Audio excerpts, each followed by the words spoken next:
Hey girls, just gonna go through some clips with you. Not a ton, but just some thoughts on our build up and some different attacking scenarios. And we'll do a couple on transition to defend, but overall, the main focus here is just learning a little bit from when you're playing against an opponent that sits deep or presses with numbers or sits deep with numbers, and what's the best way to create the most time and space to be able to create advantages for us. So obviously from this game we clearly had all the ability to be able to take control of the game early on.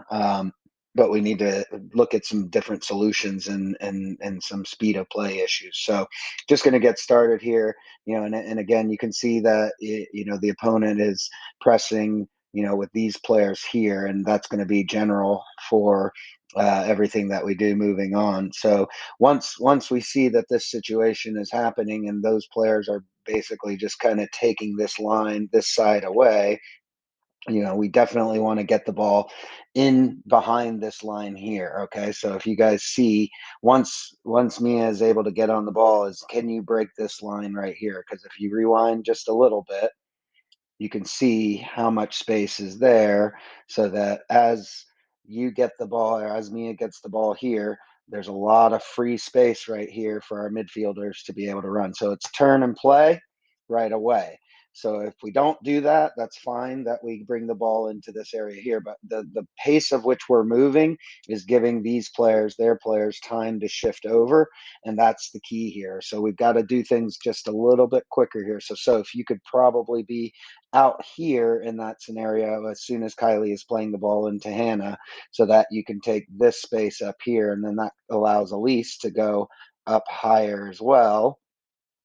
But now we're just giving them time to recover, 2 3 times. So again, the speedier we are, the better off we'll be. So now is are we able to get this ball into that area there and play forward? So again, because we're not doing it quick enough, we're allowing the other team to shift and keep their energy systems at a decent rate, because we're not making them run a lot. So see the situation here. So you'll see this as a theme. So when we have it in our own half, they have their 4 or 5 that are pressing. Now that they're in their own, defending in their own half, you can see all 2, 3, 4, 5, 6, 7, 8, 9, and then a goalkeeper. So they're defending with everybody 35, 40 yards away from the goal. So now it's important for us to solve it and how we're going to break through.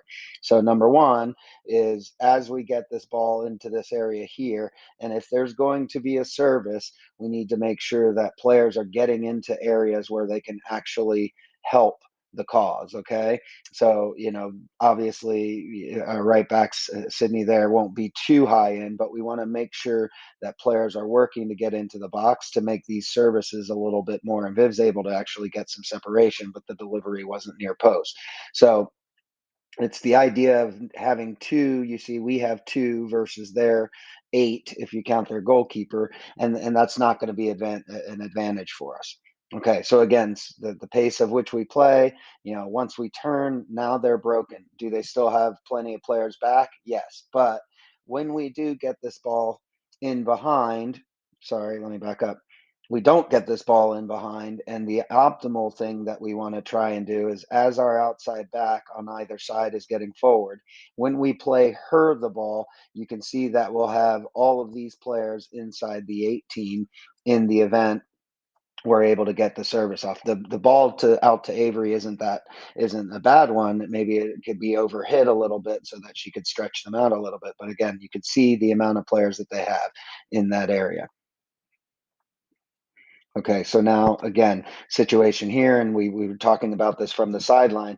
So can you drive into this area and create a 3v2 here with Sarah and Elise, or even a 3v1 in that case, a little bit faster. So once this is gone, Once that situation is gone, you count their players. You see how many red shirts they have there.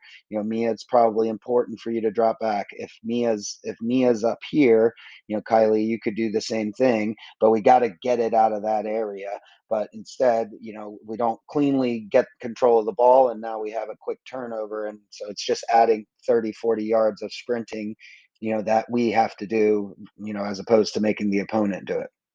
Again, as this ball gets in here, how many? That's one of our forwards, one of our two forwards who's now outside getting on the ball. Not a problem, but it does become a problem if we don't start to get numbers in and around the 18, because now she's serving to 2 versus 5, and there's really not much for us to get out of it. So again, ball out wide, whether it's a forward, whether it's a wide midfielder, whether it's the 10, outside back, there needs to be numbers inside the box if we're going to get the service off cleanly. So increase the speed of play here. At this stage, this is what we were trying to get across to you guys early on. If Soph has that much time and space, then she needs to go then Elise needs to go all the way up into this area here.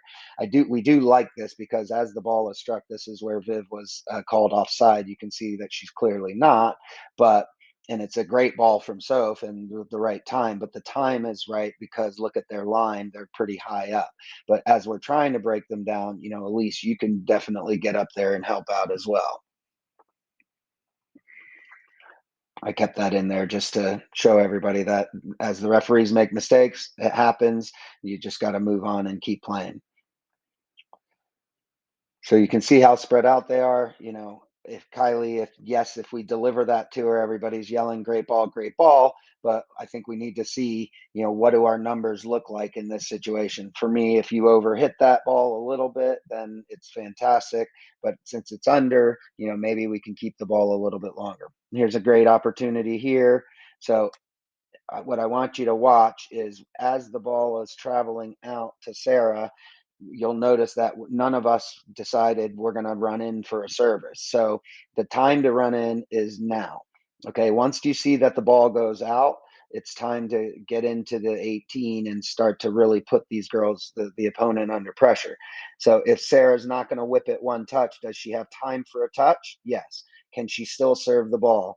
Yes. Do we have to get players in and around and on top of the 18? Could she serve it there? Yes. Could she serve it here? Yes. Could she serve it here? Yes. So now that we're all there, look at how many numbers they have versus our numbers. So what all we want you to make sure you understand is that we lose the element of surprise if we don't act a little bit faster. If the actions aren't quicker, we basically play right into how this type of opponent wants us to play.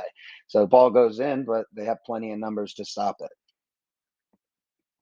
On this again, Sophie, you're a little bit wider, which is good, but can you start to go on the run and get into this space much faster to create these numbers up situations?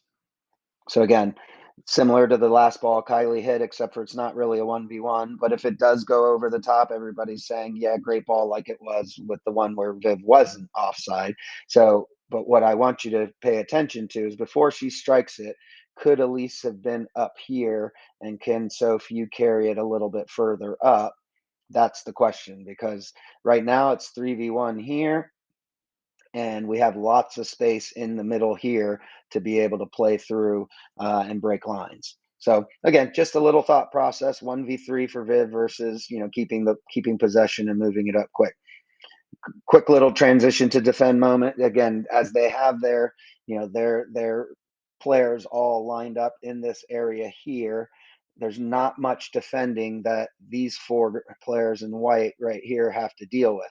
But what we do have to do is make sure that, yes, a center back went on to challenge the ball, and are we dropping into areas that we can help out? So if you're an outside back on either side, a center back and a 6, are you starting to recognize that the ball could be played in behind?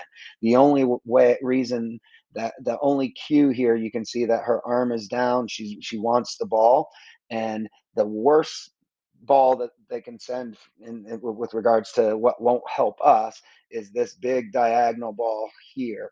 So it's almost like, Kylie, you have to recognize that that's the danger. There's no pressure on the ball if she gets it, As soon as it travels back there, you can see that we're all kind of in a straight line, and this player can get momentum.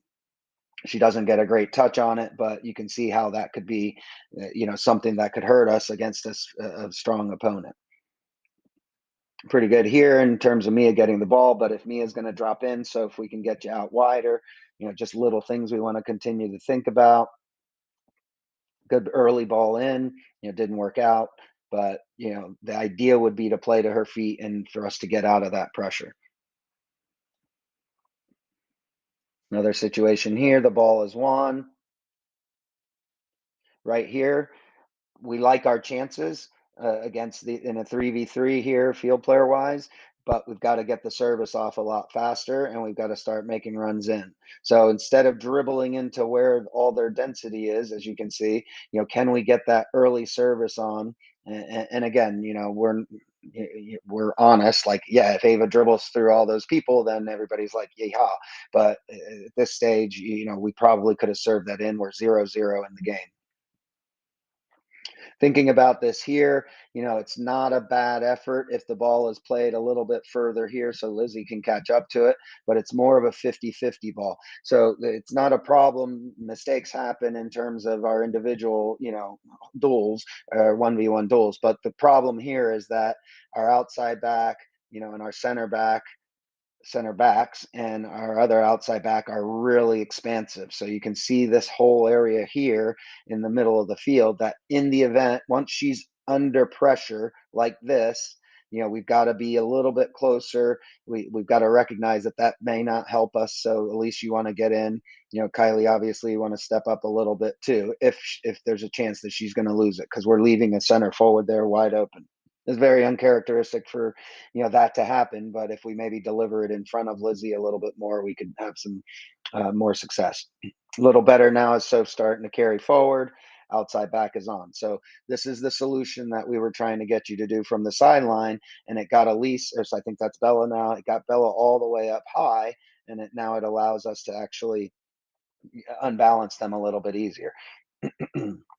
Once we get the ball in here into a service area, we need to have more players in and around the 18, as we mentioned before.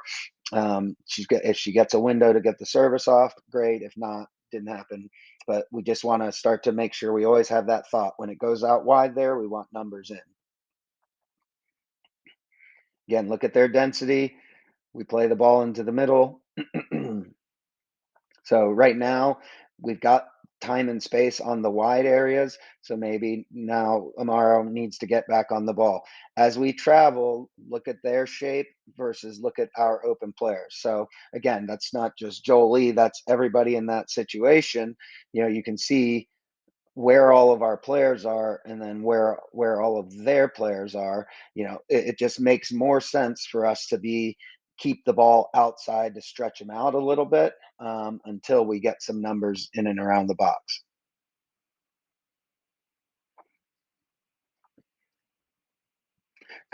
Three clips, and the reason why it's important to watch is because one of them ends up leading to a crossbar, or sorry, hitting the post, and this is at 0-0 in the game. So again, really important that we do not let the ball bounce. The first one, we have numbers here, so if that happens on the first punt that they have, we let it bounce and they're first to the ball, that's okay. If it continues to happen, then we definitely want to address it. But you can see we have plenty of numbers to win the second ball, but we don't win the second ball. So again, as this ball goes up in the air, that's the first ball. Where's the second ball going to land? Three of you here are in a really good position. Could we get connected a little bit more? And the second ball, as it flies, there's nobody in this area to pick up that second ball. This has happened right after. Again, first ball lands. Are we in a good position? Do we have numbers up in this situation where we can win the ball? That's the second ball. So again, the advice or the coaching point here would be, as the ball lands, Jolie, can you at least be aware where she is so that you're the first to the ball? Can you be aware where she is? Can you be aware where she is so that we can at least be first to the second ball, and then and put a little bit quicker pressure on? And so now we're pretty porous, we're pretty spread out. And then the third time for them, and this is all I think within 15 minutes, again, same spot, free ball, maybe that's a one touch clearance, Kylie, just to end it. Because once you see that we don't win the ball, were we far enough over to cover on the punt? Were we far enough over to cover on the punt? Were we slid over enough to cover for the punt? Another opportunity there, and it's still going. So the key here is that we want to make sure that we're not giving them too many opportunities. So sorry, they didn't hit the bar, but that's this clip here. And again, this is another transition to defend moment. What does our shape look like when we get our shot off happened? Okay, so are we able to put this ball right back into the mix right away? Make sure we have the momentum. If we don't, now we're pretty far away. So if you're an outside back, let's not be too far, or if you're covering, let's not be too far away from the play. And I think Elise tracks it down, or is that Mia? Another transition to defend moment. Out, we get the ball out wide. It's a 1v2. Just Ava, the thought process, maybe bounce it back to her, maybe a layoff here, maybe turn and play into a forward or switch the point of attack. Again, 4v1, 4v2, we should be able to stop it here. More important to do that. And I think, like the last clip, this is Elise getting back and recovering. Another situation, it's just a 1v1 duel. Are we back far enough? Are we tight enough to cover? Back four looks pretty good in this situation right here. Can we work back to clog things up a little bit more and a little bit faster? And this is the key here. As soon as this, and this is why we're always telling the outside backs, check your shoulders, because we want to make sure we close this gate a little bit quicker, because if she plays the ball out wide there, then that gives us time. But we didn't close it. So now we're going to have to scramble to get back. So we'd rather you be inside a little bit and allow them to play that ball outside rather than go right into the goal. And that's the one that hit the bar. So it's 3 clips late. So overall, yes, good victory for us. We did what we needed to do against this Metro group. But there's certainly some things that everybody, whether it's individually and you were involved in the action, or it's a position that you play, hopefully it helps out a little bit. So get in touch with any questions. Thanks.